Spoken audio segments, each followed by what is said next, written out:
तर मला तुमचं सगळ्या विद्यार्थ्यांचं आणि तुमच्या स्कूलचं तुमच्या मॅनेजमेंटचं अतिशय अभिनंदन करावंसं वाटतं. अभिनंदन करतो.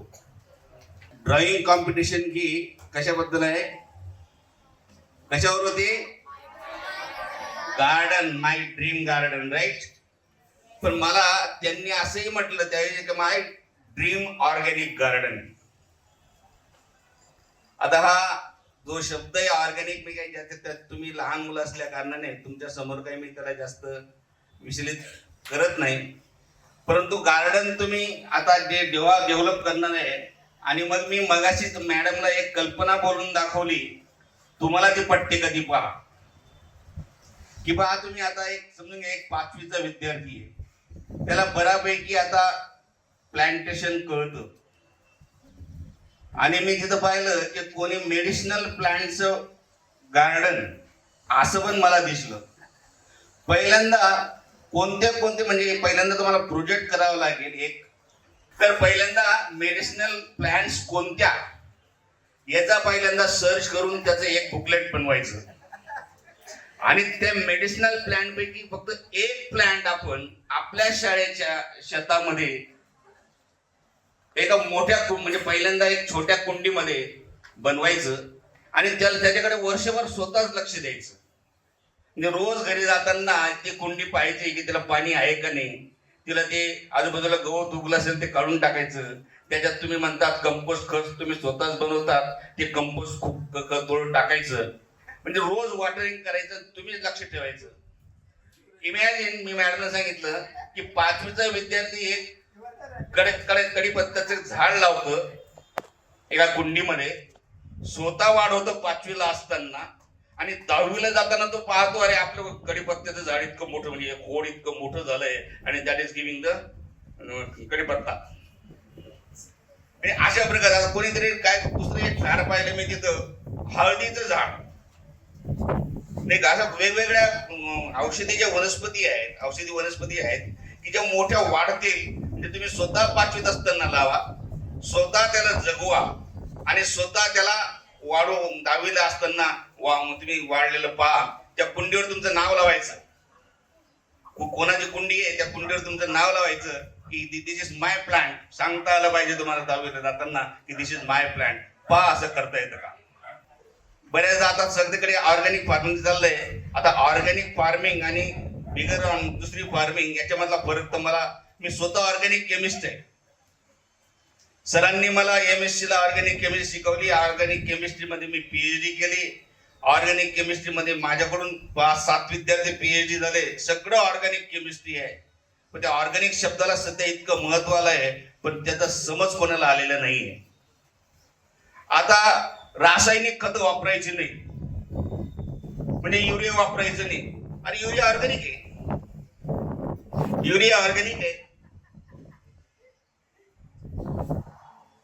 असे कितीतरी, आता खरं म्हटलं तर पेस्टिसाइड्स, मॅक्सिमम पेस्टिसाइड्स आणि ऑर्गॅनिक कंपाऊंड्स. नॅचरल जरी नसले, आता लिंबाच्या झाडामध्ये लिंबोळे असतात, तर त्या लिंबोळ्यामध्ये त्याचा अर्क जो असतो त्याचं म्हणजे पेस्टिसाइड येते, त्याच्याने तुम्ही झाडांची संरक्षण करू शकता. पण ऑर्गॅनिक केमिस्ट काय करतो, त्या लिंबाच्या झाडाच्या लिंबोळ्यांमधला जे केमिकल आहे तो आयसोलेट करतो आणि तो पाहतो हे पेस्टिसाइड आहे. पण मग ते पुरत नाही ना, सगळ्या एवढ्या जगामध्ये एवढ्या शेती येतात ते पुरत नाही. मग तो काय करतो ऑर्गॅनिक केमिस्ट आमच्यासारखा, त्याला लॅबोरेटरीमध्ये बनवतो. म्हणजे ते नॅचरल प्रॉडक्ट आम्ही लॅबोरेटरीमध्ये बनवतो. म्हणजे कोणतं केमिकल वापरायचं कोणतं नाही वापरायचं खूप मोठा भयच आहे. अशा खूप गोष्टी आता आपल्या सहज सांगतात. ऑर्गॅनिक केमिस्ट्री बद्दल बोलायचं सगळे विद्यार्थी म्हणून सांगतो की सध्या खूप पॉलिटिशियन्स प्लास्टिकचा खूप तिरस्कार करतात. प्लास्टिकला काय म्हणतात, म्हणजे प्लास्टिकने काय होतं, पोल्युशन. बरोबर आहे ना, प्लास्टिकने काय होतं, पोल्युशन. खरं जर पाहिलं मॅडम, पोल्युशन आणि पोल्युटन या दोघांमधला अर्थ जर कळला तर तुम्ही प्लास्टिकला पोल्युशन करता म्हणणारच नाही.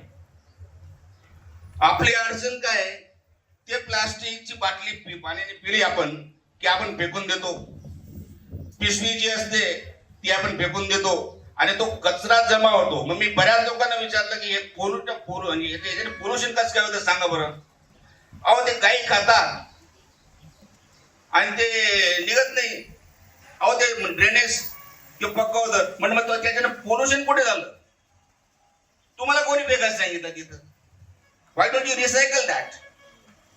प्लास्टिकचा जर शोध लागला नसता, या जगामध्ये प्लास्टिक हा असा एक सबस्टन्स आहे, प्लास्टिक हे असं मटेरियल आहे, त्याने जगाचा सिनेरिओ पार पूर्ण बदलून टाकलेला आहे.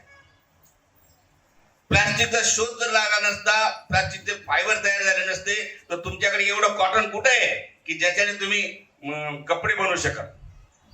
एवढं आपलं शेतामध्ये कापूस नाही पिकत, मग तुम्हाला 100% महात्मा गांधी म्हणून राहावं लागलं असतं. प्लास्टिकचा शोध जो लागला, ते पहा ते खुर्चीवर बसले, ते काय प्लास्टिक आहे. त्यात तुम्ही तिथं जर मेटल वापरलं तर चालेल का? म्हणजे you don't have that is substitute for metal. तुम्ही सकाळी ब्रश, ते प्लास्टिक आहे. ते ब्रशला आपण ते पेस्ट टाकतो, पेस्ट कशात असते? ती ट्यूब, ते प्लास्टिक आहे. कंगवा प्लास्टिक आहे. तुम्ही जे हे बसला, तुम्ही हे this is also made from the synthetic fibre. अशी कोणती वस्तू नाही. आता हे गाड्यांचे पार्ट्स आहे, गाड्यांचे काय म्हणतात त्याला, बॉडी, मधली बॉडी फक्त लोखंडाची, बाकी सगळी प्लास्टिक आहे. आपण त्याला फायबर म्हणतो. पोल्युटंट एखादी एक सबस्टन्स आहे, नेचर मध्ये प्रेझेंट आहे. नेचर मध्ये काय आहे? कार्बन डायऑक्साइड आहे. नेचर मध्ये काय म्हणजे गॅसेस मध्ये काय आहे? कार्बन डायऑक्साइड आहे, नायट्रोजन आहे, हायड्रोजन आहे, ऑक्सिजन आहे, अजून काही थोडं क्लोरीन आहे, काही थोडे हॅलोजन्स आहे, बाकी रेअर एलिमेंट्स आहे, हिलियम वगैरे असे आहेत. बरोबर आहे. पण पोल्युटंट म्हणजे काय? Anything present in the nature more than it's natural abundance. म्हणजे प्रत्येकाला नॅचरल अबंडन्स आहे. नायट्रोजन 78% असतो, हे तिकडे एवढं असतं, कार्बन डायऑक्साइड एवढं असतो, that is a natural abundance.